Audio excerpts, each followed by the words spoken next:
And Siviero as well, making up the 4. It looks like Matthias Henkelmann will lead the line for the referees here. The team huddles. I'm Karen Bashir. It's my great pleasure to bring you this final here from Heidenheim, and I'm joined by my expert analyst for the match, Patrick Jorgensen. Patrick, first off, brilliant competition, amazing. My first time in Heidenheim, incredible place, great feeling. Yeah, it's amazing. It's well, as we said yesterday, it's the Wimbledon of tennis, of fencing. Yeah, and certainly the individuals, the one that every men's épéiste wants to win, but the team event is equally important, especially as we start to cast our eyes on qualification for Tokyo in starting in just a few months' time. Yeah, and the interesting thing is that we've seen a lot of different fencers on the respective teams, especially Korea, which has been, I would say, suffering from some fencers who were not present, like 2 times Park and Young, and well, I think that's the reason why they're not in the final.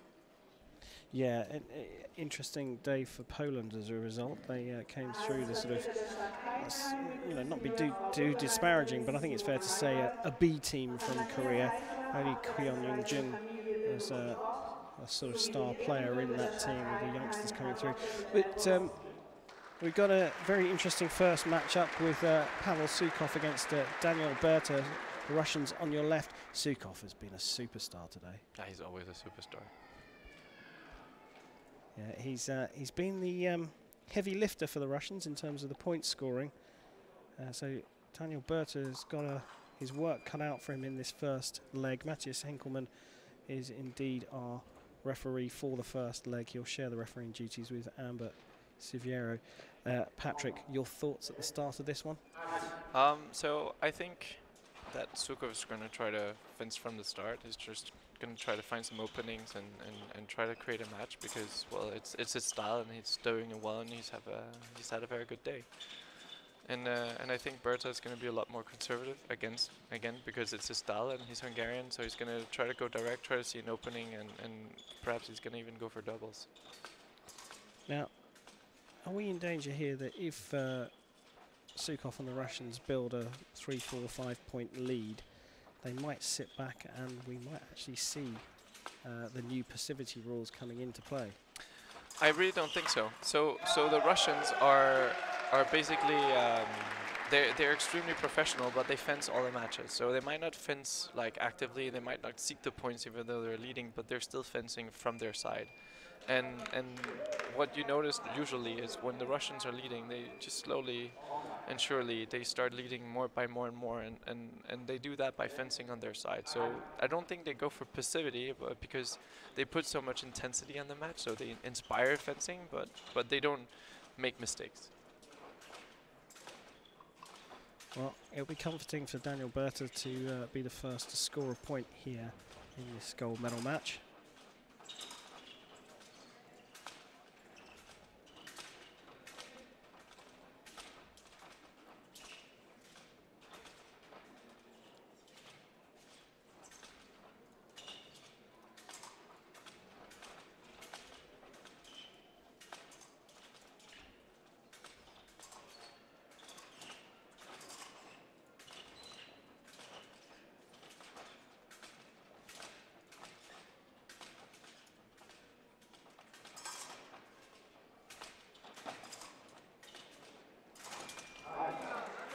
So Patrick, to those unfamiliar to fencing and épée watching this match, it could be very easy to say, well, these guys are just bouncing around. Why aren't they really going at each other? What, in very simple terms, what are they trying to do right now? So if you're doing this in super slow, you would see that every single bounce is different. So whenever you bounce, you know, the blade is a little bit different, your foot is a little bit different, the foot of your opponent is a little bit different, the blade from the opponent is a little bit different. So basically, we're all evaluating on microseconds if there's any indicator of the person not being ready, not being focused, not being right where he's supposed to be. And And seeing as we're not, you know, in an attacking weapon, sometimes we're just making risk assessment every single millisecond. Well, is it a good time or not a good time to go? And that's why we're bouncing so much. You know, we're trying to find out, you know, what does he want to do? What do I want to do with it? And how can I react? And you mix into that the fact that, well, we just saw they're trying to lay little traps as well. Yeah. Little fakes, and Beda there showing Berta in the last Sukov. hit. Sorry, Sukov showing Berta that here's a chance for you to attack. And he was able to get him to launch an attack and land a parry riposte, and then follow that up with an attack. Yeah. So it's not so surprising right now that, well, okay, not anymore, but that Russians were leading, or that Sukov was leading, because what he did from the start was he was trying to create a match. He was trying to fence it. He was trying to create an opportunity. So yeah, to start with, he missed it, but he didn't even think he missed it. So then he got a little bit behind. Then he saw the double, and then he started understanding the tempo and well, the rhythm of Berta, and that's why he could get 2 points. And now again, that's why he can get the 3rd point, because he's putting pressure on Berta. Berta doesn't really want to go forward. He doesn't really want to go back. He wants defense from defense, but he's not putting enough counter pressure on Sukov. And that's why Sukov is getting, you know, the right to engage first and get points. Well, in the end, he comes away with the win in the first match. And perhaps not as impressive as the last couple of rounds, but the Russians do take the lead after the first leg. And the creation there from the Russian is basically what you're talking about, that's taking them into this early lead. Yeah, so he from the get-go, he was trying to fence the match. He was accepting, well, okay, I can make mistakes, and he could do, but he put a direct pressure from the start.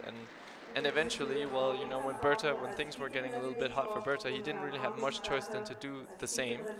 And Sukov could also do the same, but he had the initiative speaking for him. And that's why he ended up winning.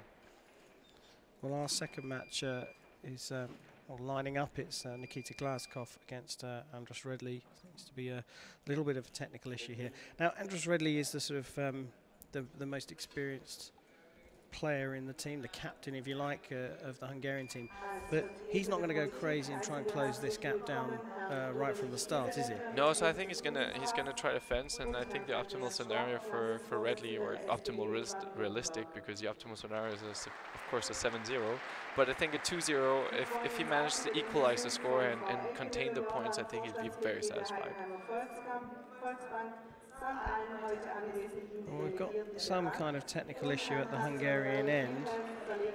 It looks like the weapon's just being tested. I'm not sure that's going to be in shots, just in the shadows on the right-hand side there. But an armor has come onto the piece to... are they looking for the resistance inside the weapon, or? Well, so usually when we have an issue, we try to find out what the root cause of the issue is. So we try, whether it's the blade, whether it's the weapon. When the weapon is not working, it can be several things. It can be that your cable's not working. It can be that the small spring on not Italian weapons, the small spring is getting too short. So at certain angles it's sliding, and other angles it's not. So, and at some point we have to figure out what's the issue, because if we don't find the issue and we change the wrong thing, then it wouldn't have helped.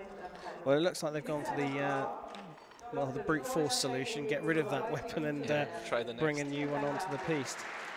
Tell me something. When I fenced, I definitely had, I might have had 5 or 6 weapons in my bag, but I definitely had a favourite one and then perhaps a second favourite one. Is it still like that, or are the weapons, the development of the weapons now mean that you can switch from one to the other without noticing any real difference? Well, it depends. It depends on how good you are making your own weapons, or how good your armor is good at making your weapons. And on my end, when I have a bad day, I spend 2 hours making one weapon, trying to make it feel perfect. And then I spend 5 hours trying to make the others feel the same way. And it's very, very difficult, because, you know, it comes down to metal, and all the metals are not the same. So I think it's very normal to have a favorite, and then it's very normal to have a second favorite. And then when the favorite breaks, the second favorite becomes the new favorite, and then you forget about the old favorite. So it's actually not that big of an issue. But there's usually 2 that are better than the others, and the rest are just, you know, not as well. Backups. Yeah, backups. Backups that you don't want to have to use. No.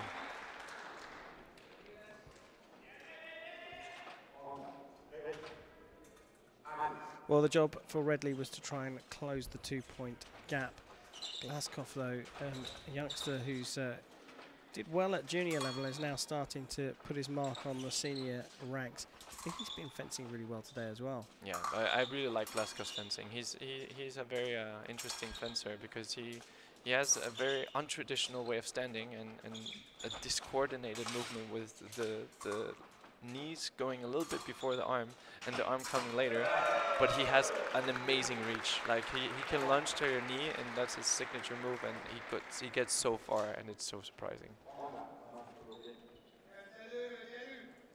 And he has a French grip, so he gets the advantage of the length, and then he's keeping his blade up and to the side, so you're really faking the distance, so that you think that you're safe, and that's what Ridley thought. He thought he was safe, but he's not that safe after all. And he's also keeping his arm bent, so he's pulling a lot of distance, like he's pulling his opponents very close to make them think that, okay, I'm not in danger, and then he can take them on the wrong step.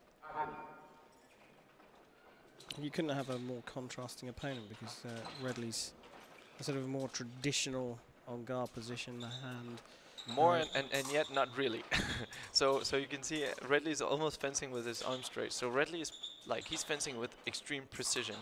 So Redley is trying to hit the advances. So mask hand, knee, foot. Yep. And he doesn't really work on speed. He works on pure timing and extreme precision. And that's what makes him such a solid defensive fencer, because when people come at him and he's so precise, and he's just like focusing on these 2-3 things that he can hit, and then he's just waiting for the right time and not stressing, not being, you know, afraid of the pressure, and it's just going at the right time to find it.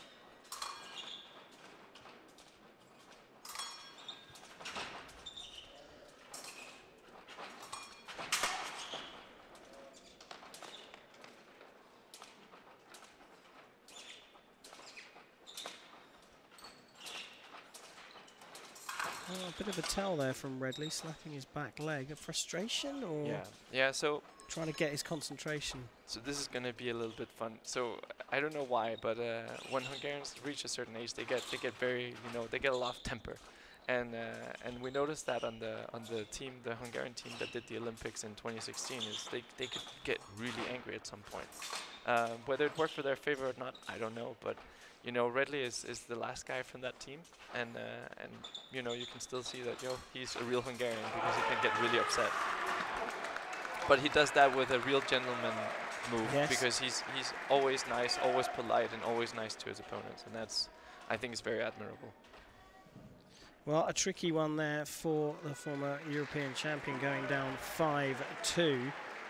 So that's not what the Hungarians would have wanted. The Russians, though, of course, are looking very strong. We expected them to come out and be the favourites here, but they're already starting to pull away, and if the Hungarians don't do something soon, it could be all over very early. Sergei Bida coming on for the Russians up against Zsombor Banyai, another of the younger generation from a couple of years ago, doing very well on the junior ranks, now starting to settle into the senior team.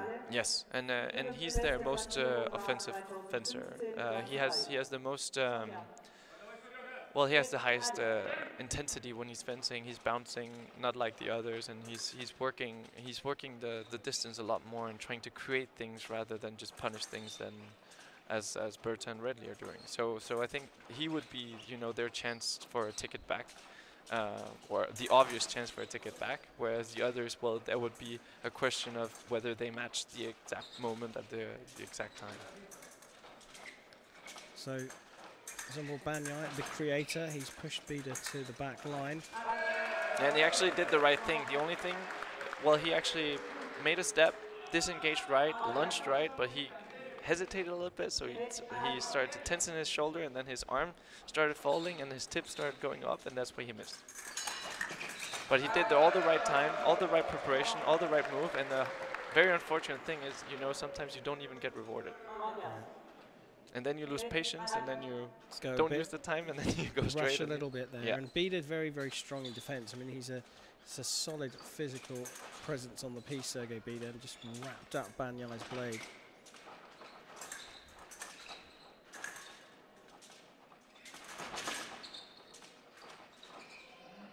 And speaking about passivity again, you know, so had it been before, you know, Banya would at this point had the chance, okay, well, this 2 points, maybe it's not that good. I can try to kill the match and let the next guy take it. But now he doesn't really have a choice. He has to try at least twice. So, yeah, he's forced to go, and he's forced to go a little bit quicker than he otherwise would have been. Yeah, and I can see you saying that sort of favours the stronger team. Certainly it favours the team in the lead. Yeah. But Bida, as you said right at the top of this match, not backing off or playing for passivity. He's still moving, he's still very active, albeit going backwards, but he's still right in the fight. Yeah, and they all were, and even the match before with Glasgow, he was still fencing. I mean, he went back, but the things that gave him the touches were a flush and a lunge. So I mean, we will not see the passivity, the Swiss passivity as we used to see, but we will see, you know, the Russian style, which is, you know, okay, well, I'm leading him, but I'm still gonna fence. And I'm going to fence for mine because you have to come get me.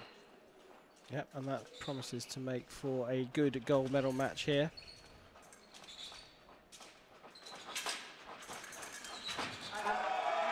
Well, this time it's Banyai who's showing his defensive qualities.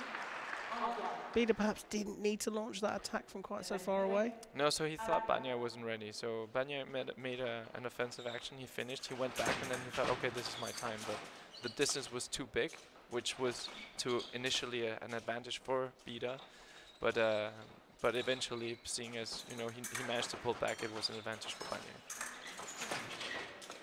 Bida going for it again on the attack. It failed, blocked out by Banyai. This time Banyai changed defense into attack. Bida was ready for him. And this is, I think, it's a shame because he was working very well, and now he was rushing 2 points way too quickly, and also the second point that Bida got was also too rushed. You know, the first point was fine. He did the right thing. He prepared. He worked for it, and yeah, okay, he fails. You know, it's normal. But then, you know, he made too many mistakes, and you just cannot do that against Russia. Well, it's another counter that's taken the Russians on to the target score in this third leg of 15, and looking very strong indeed. Another 5-2 there, and Banyai trailing by those 3 hits. All of the Russians on form and in positive figures as we switch over now as we await Glasgow and Berta. It's an interesting setup. I don't want to talk too much about the Olympic Games and the qualification period that's coming up, but it's worth mentioning that it started to become quite crucial for some of these teams right now, especially the European teams, with the way that the rankings are. I mean, Korea sitting at world number 1 at the moment, but you know, the rest of the top 10 majority is European. Yeah, that's true. And well, I mean, it looks like the Russians are pretty much sitting on one position on one of the spots too. Yeah, top 4 in the world at the end of the qualification period in April 2020 will go directly to the Olympic Games, irrespective of their place in the world, in whichever zone they're in. But then it becomes interesting for the rest of the strong European teams, because there's only one other team spot available, and that goes to the top European team not already qualified. That's true. And that means that you know, the likes of the Danes trying to qualify for the Olympic Games, it's very, very tough because you're in the strongest zone. But also some of them sort of more established, well known, and you know, I say the same with Great Britain. So we were in the same boat as you. Absolutely. It's a tricky position for us because you're looking at France, Russia, yes, a long way ahead. France, Switzerland, Italy, Hungary, Ukraine, Czech Republic, Germany, all up there and in with a shout. Yeah. But only one of them potentially is going to go to the Olympic Games. Yeah, that's a horror scenario for us if that would be the case. But yeah, we hope that all the Europeans step it up at the Olympic year, so we take the 4 spots that are deserved, if I may. No, at least we hope that many of the spots are going to be taken by the Europeans, and then that's going to get a little bit of openings for the others.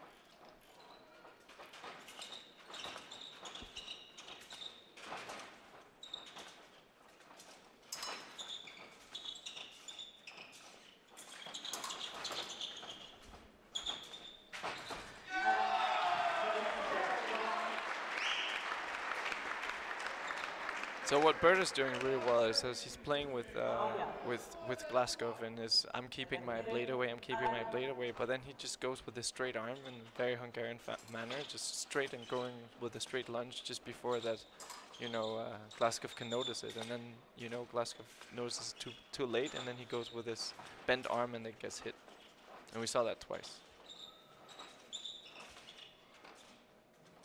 So my guess is that Glasgow is not going to try to reach his back line or his 2 meter line, and he's going to try to create something for it before. Yeah, Berta's got other ideas though. Still pressing, still pushing, but as Patrick Jorgensen said, that Glasgow now not giving up the space. Hit's going to stand here. I think there was a question whether that hold was called for Korokor or the fencers being unwilling to or unable to wield their weapons. A quick nod from Amber Siviero said to Berta, "Yep, I'm awarding that hit to you." So within 5, came into this 8 hits down. And this is a very interesting part. So now Glasgow is waking up. Now Glasgow is going to really try to not give away any more points. And Berta has to decide whether he wants to continue going for it, or whether he should stop. And in my opinion, it shined through, and this moment of hesitation got picked up by Glasgow. It's like you're in their heads. You know what they're doing and what's going to happen next.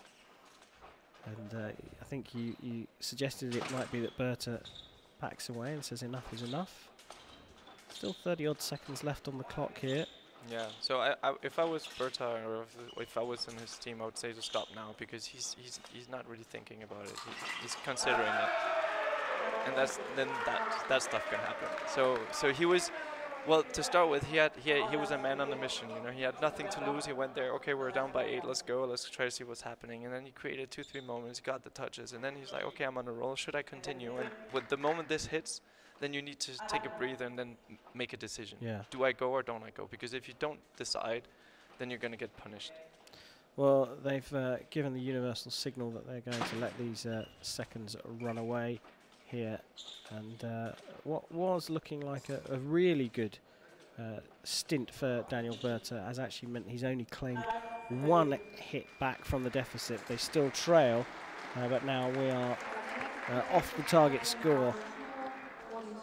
Berta scoring 4 there to Glasgow's 3, so the first time the Hungarians have been in positive indicators.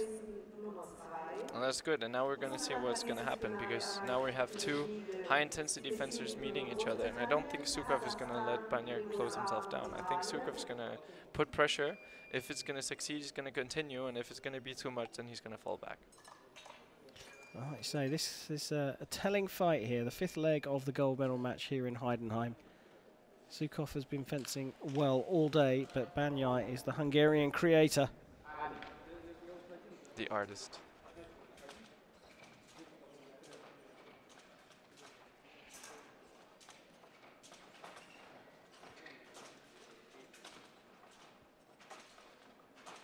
Wow, Banyai being very careful here. He should be. He should be. At any moment he can come rushing at him. We saw that in the first match against Berta. But doing well, Banyai, to ease himself into that distance. Slowly but surely closing the gap. And remember, 3 minutes is a very long time. If with many doubles and hits, you know, it can last all of like 10 minutes, like in real time. So you have a lot of time to work with, and even though there's a passivity, they can still afford the yellow card because it's just a yellow card. So they have like all the time in the world to prepare the touches. And I think Banya is fencing now the way he should have fenced the match before.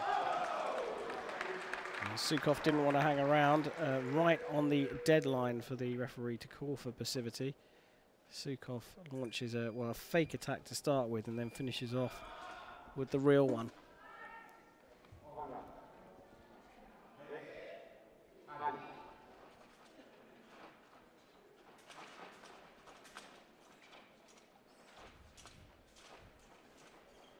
So would you say that given the fact that Banyai is the artist, the creator for the Hungarians, it's going to be the Russians that would be happy with just one hit every minute of this fifth leg? No, I don't think they would, but I don't think they're allowed to push. So Banya really wants something to work with, and the Russians are not going to give it. So don't get me wrong, if Banya went back, then the Russians would give him something to work with. But you know, Banya wants to play, Banya wants to fence, and the Russians are also want to fence, but they want to fence on their terms. Yep. So right now they're trying actually to find out on whose terms are they going to fence, and actually in the first touch it was like kind of 50-50 because, you know, Sukov gave him the flesh he wanted, and that you could see on the second point now that he gave the flesh again, but now he was ready. He just didn't make the point. So the plan of Banya is actually working.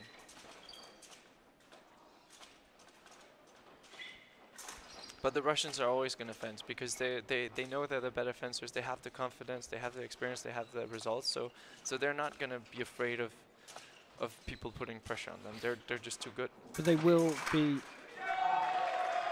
more risk averse now than they would have been right at the beginning, right? They're not going to be all out attack, or they're not going to be all out offensive. Maybe attack's not the right word. But to be fair, no, with no one they're going to see it. They're going to be like that. I mean, we saw that with this morning against Ukraine against Colombia, where the Ukrainians they you know, they were the better fencers, and they knew they were the better fencers, and they brought the match to the doors of the Colombians, and thereby giving them the opportunity to punish mistakes. And had they fenced like the Russians do today, well, with like discipline and just waiting for the right time, fencing all 9 matches, then you're containing the risk of losing a match against people who are, like, on paper you're better than. Well, just like that, the match is all but over. Banyai closing the gap now by 2, so not bad. If he can get another one, yeah, we've got a match back on our hands. So I have a rule. I say when there's 10 seconds left, it's usually the guy who goes who loses. So that's why when there's 10 seconds left, it's usually a bad time to go for all the young fencers out there. Well, you called it, but a good effort there. 3-1, the second match in a row. And he did exactly what Berta did, you know. So he got the 3 points. He got the 2-point advance. It's great. He should stop. He has teammates who also are gonna fence, and then he passes it on. Had Berta done the same, we could have looked at 19-16, and then we would have been, you know, more or less equal. Well, Redley coming on for his second match. How would you call this one then? Is Redley going to try and produce a couple of offensive moves to try and close that gap up? I think so. So I think Redley's going to fence. We saw that in the first match. He tried to bring the match. He tried to create the actions that, well, he wasn't really successful, but, you know, there's no guarantee that whatever you do is going to be successful. But he should still try, especially because I think Bida's more kind of his kind of fencer than Glaskov, because Glaskov is a little more unorthodox. So I think actually this could be an interesting bout for Redley.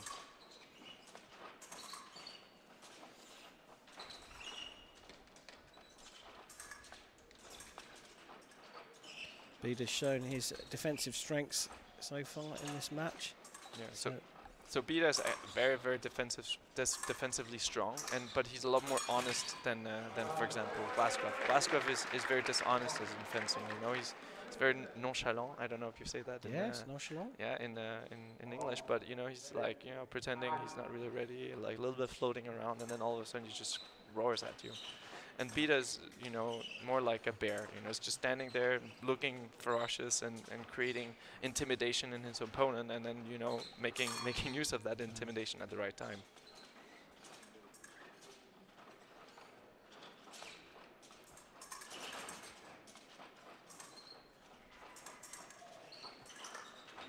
To be clear to everybody, Patrick Jorgensen says that Nikita Glaskov is dishonest. What he means is he likes to lay traps and tricks. He's not cheating. No. He's laying traps and tricks. He's trying to fool his opponent.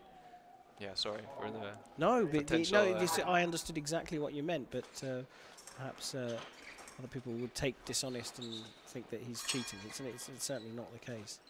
It's an interesting dynamic in the Russian team, isn't it? With this 3 different styles of fencing. It's yeah, they have three to very bring different. them together like that to Yeah. work as a team. They have very different styles. I mean, and we have there's the last guy, Kodas, who's also like he's just a rock, or a mountain because he's so Yes. tall. Yes. And he's, you know, you try to come at him, but he won't budge. He doesn't care.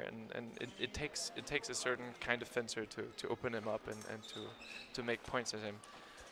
He's actually a lot like Redley, only that Redley is a little bit more bent over, like trying like a little more aggressive with his point, and Kodos is just trying to make you very frustrated by not giving you anything. Yeah. Well, Beda here getting the better of Redley at the moment. 4 plays 1 in this match in favour of the Russians. And again, at this point, you know, Redley's not really inspired. I don't think I would go that fast forward. I would try to, you know, contain it much more, and not throw more points, because you're not alone on the team. You're a whole team.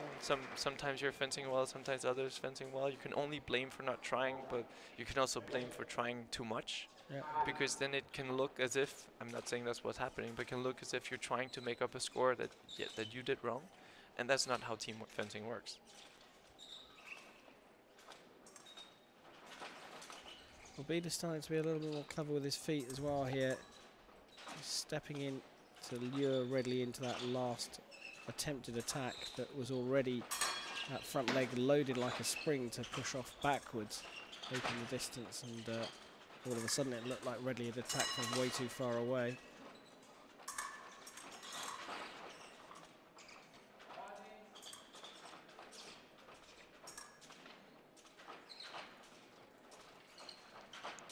So I think this is going to be the last time Redley tries now, and if he gets it, it's going to be great for the match, and otherwise he's not going to try again. Because there's 18 seconds left and he's getting tired, and it's going to be too much of a risk, I think. Well, Beda there going for an offensive move of his own, perhaps not the best judged decision, but gave Redley the opportunity to show that he has got a strong defence himself. And again, another attack from Beda. And okay, I know it's I'm trying to make a point. As you could see there, you know, Redley went for it, but he didn't really go for it. The guy who went for it was Beda, and he got punished, and there was less than 10 seconds left. So usually, the good ideas happen when you're so close to the end, and usually just don't. Well, Beda's actually stopped the 2 fights previously. It's the Hungarians that came away with more points, but Beda has come away with a +2 indicator from that fight. Redley, well, he's just not doing it for the team at the moment. And well, we talked about him before. We haven't seen him so far today, and that's the Russian substitute has come on, Sergei Kodos, up against Zsombor Banyai. Tactical? Yep. Yep. I think it's instead of Glaskov, right? It would seem that way, yes. Yeah. So if it's instead of Glaskov, I think, you know, Banyai showed some pretty good signs for the Hungarian side, and I think the Russians picked up on it. And you know, Kodos is a lot more contained, a lot more conservative in his fencing, and I think the risk of something happening is a lot less. Like, it is a lot less with Kodos than with Glaskov, especially with Banyai in front. A solid beat attack to the low line there from Kodos.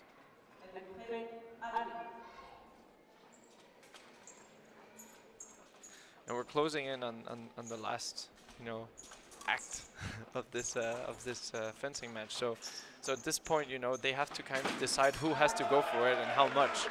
So Banyai will kind of have to go for it, and he has the space there. All of 10 points Kodos can make, so he has 10 mistakes he's allowed to make in his pursuit of like getting the lead a little bit smaller.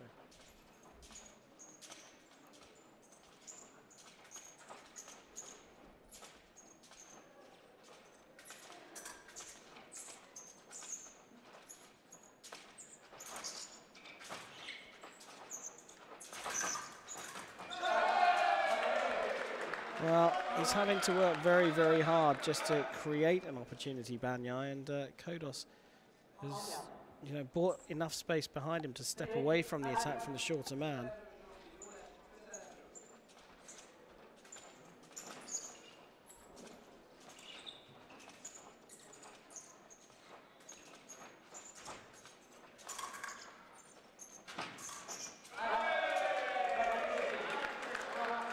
That's a little bit half-hearted, I feel. I mean, he tried to go for the knee and it was way too far, and instead, you know, he should have just continued forward, because that would have given him more of a chance of hitting, and it would have also sent a lot more aggressive signal for Kodos and getting him to come a little bit more out. But now, seeing as he went down, you know, he's telling Kodos, okay, I'm going to fence from a bigger distance, and that's just what Kodos wants. Yeah, it plays into the taller man's hands.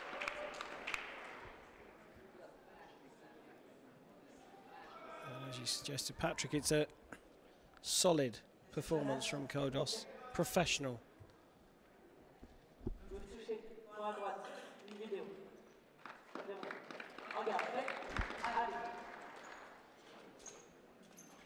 So our notional target score is 35 here.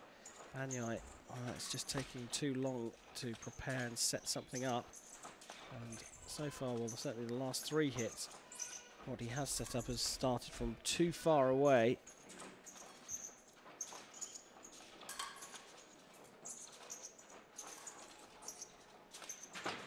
By no means are the Hungarians in need of throwing the kitchen sink at this just yet, but we'd fancy Banyai to go out on a little bit more of an offensive approach with a little bit more intensity, and perhaps that's a sign of things to come. And this time you saw that he actually went for the long attack, and he was successful by it. You can also argue that all his small attacks has gotten Kodos to think, okay, it's going to be small attacks, so I can just keep 1 step distance, and that's why he got hit. But you saw it here again, and that's what he's going to be successful with. And again, there's a lot of space for Banyai to make mistakes, and if he's really trying to make up a lead, he can actually try a few times to do long attacks, especially because it's giving him doubles. It's okay at this point because they have to try. Yeah. So, you know, at some point you have to assess, you know, why, well, doubles are going to be fine. It's closer to a single than not hitting at all. Yes. And then mixing that up with shorter attacks.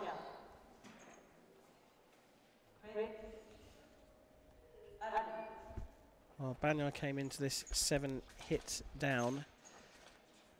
He's worked very hard, and now he has to make a decision again. Yeah, the results are not that great. He's given away an extra hit here inside the final 10 seconds. Banyai backs away.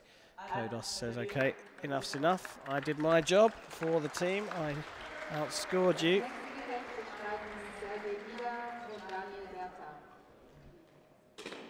Just a single point outscoring, but that's enough. Kodos, his 1 outing here in the gold medal match, finishes on a +1 indicator. Banyai on a -2, so giving away 2 more hits than he scored himself. Sergei Bida back on against Daniel Berta. Patrick, your thoughts now? I think Berta's going to go for it. So, I mean, we've seen Redley. Redley has tried every time. It's not really been successful. He's been throwing hits both his matches. So, Berta was successful in his previous match. So, I think he's going to try to go for it. I mean, at some point, you kind of don't really have a choice. Yeah. And the seconds ticking away get us closer to that choice of just absolutely having to go for it. Berta just with a little sortie to investigate a couple of lines, faking to the low line, finishing up in the high, but safe enough distance to be able to get out of there.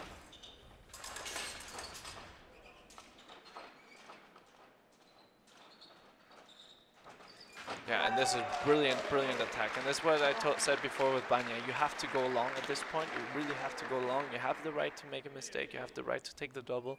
But you have to go long also as a signal to the opponent that he cannot just sit on his back and just take the doubles or take the singles from a long distance. You have to stress the opponent. You have to make him feel unsafe for him to give you something. If you don't pressure him, he's not going to come at you.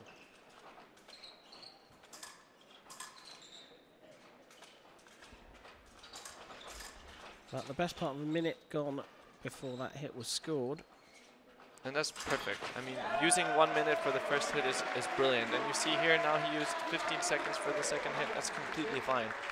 And now Peter has to think. Now he has to think, okay, well, you know, I don't need to get this to be, you know, I don't need him to get his momentum up and going. So he needs to change something, and he's probably going to change something. He's probably going to be a little bit more aggressive with the blade, a little bit more aggressive with the distance, not letting him move as much and as controllable as he did before. No, you hit the nail on the head. He's hovering over his on-guard line there, only just now retreating into past his back line. I think he came off the piece there, the Russian, so he'll have to give up a metre of ground.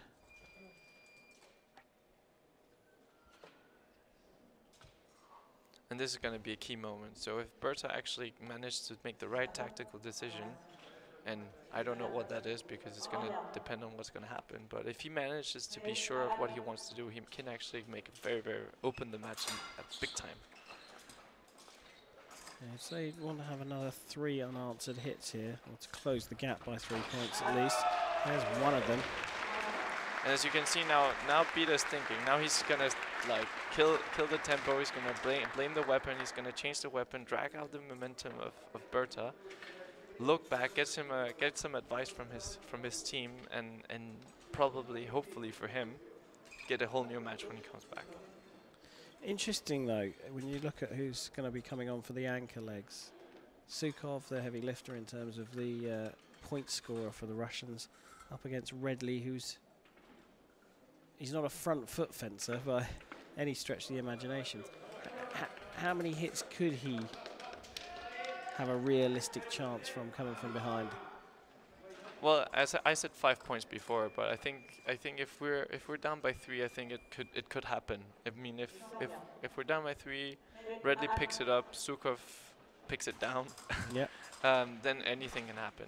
At 5, well, you know, it's still very possible, but it's not super realistic from what we've seen from both Sukov and Redley. Yeah, fancy Daniel Berta has a little bit more work to do in this last minute of the penultimate leg here, the gold medal match in Heidenheim.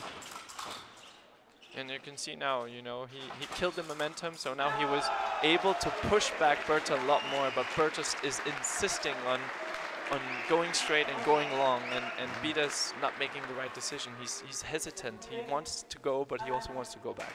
Yeah, well, Bita trying to use a bit of the lateral element of the piece. They're coming closer towards the line this side of the piece, and Berta accurately landing on the inside of the wrist.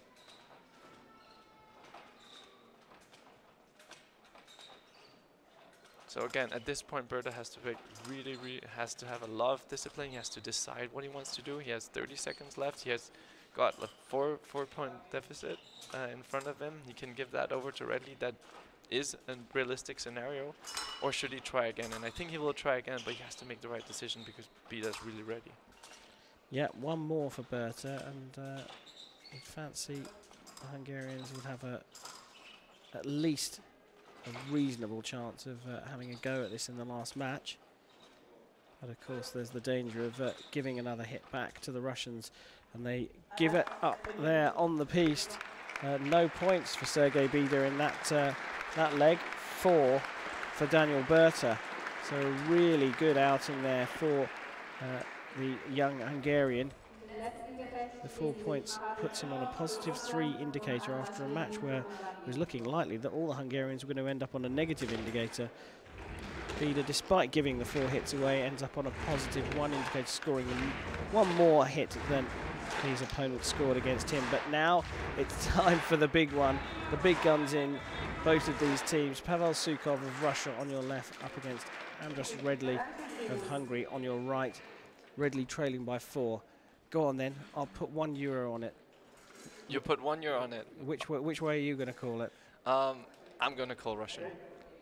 Right, well, I really want that euro. Seeing as I'm going to put €1 on it, I'm going to say that Redley's going to do this.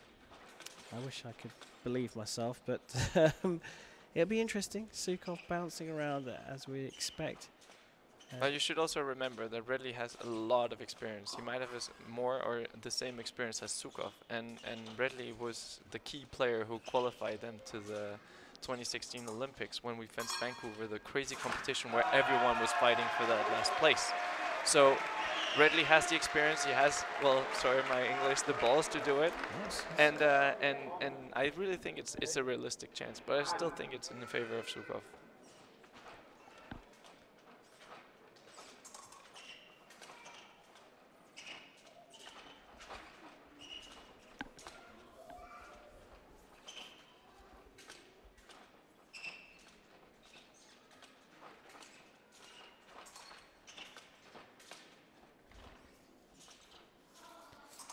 Well, Sukov showed something to Redley at the beginning of this fight, which means that he's prepared to take the fight to him, and if anything, that gives Redley a chance. Redley not one that favours forcing things through.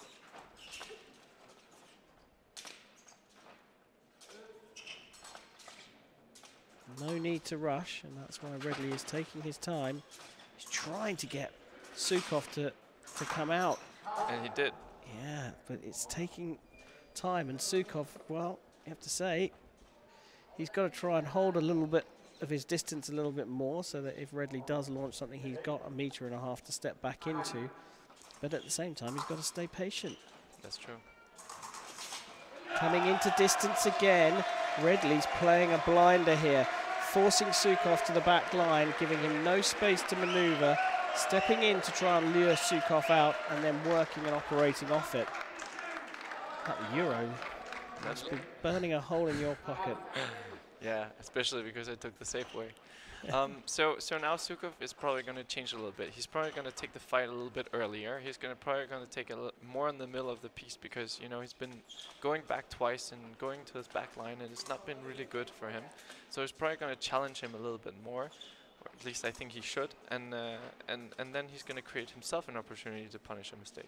I think, though, I don't dispute what you're saying, but I think also it plays a little bit more into Redley's normal game. He wants Sukov to come at him a bit more. He doesn't want to spend 30 seconds pushing him to the back of the piece. No, and now he doesn't really have 30 seconds. If he took 30 seconds for every point, he would lose.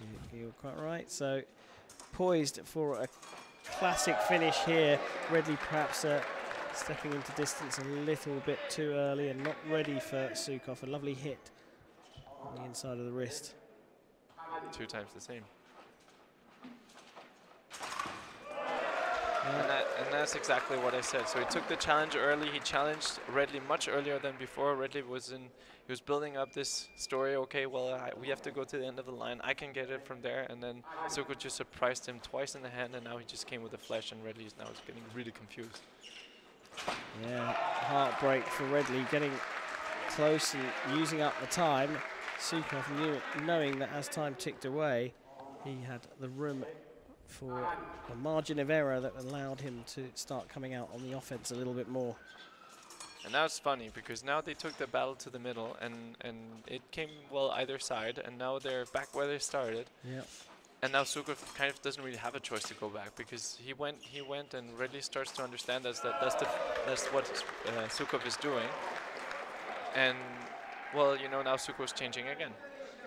Yep, and Redley perhaps seeing that clock ticking away, having to up the intensity of what he's doing. Trails by 5, still seeming to go for it, but it really isn't part of his main game. Yeah. It's a nice hit. At what point do the Hungarians say, well, if we're going to go up against the Russians or the Italians, we should really have our creator on for the anchor leg. Rather than our experience, if we need to fight back, you need to have someone whose offense is part of their A game. That's true, but there's 2 ways of looking at it. Either you want the guy who can save the day if everything goes bad, or the guy who's containing the day if we're leading. If you're leading, exactly. So yeah. It's a tactical decision from the team. Where do you want to win? Do you want to win on 8 matches or on 9 matches? And if you want to win on 9 matches, then you want to have the stable guy in the end.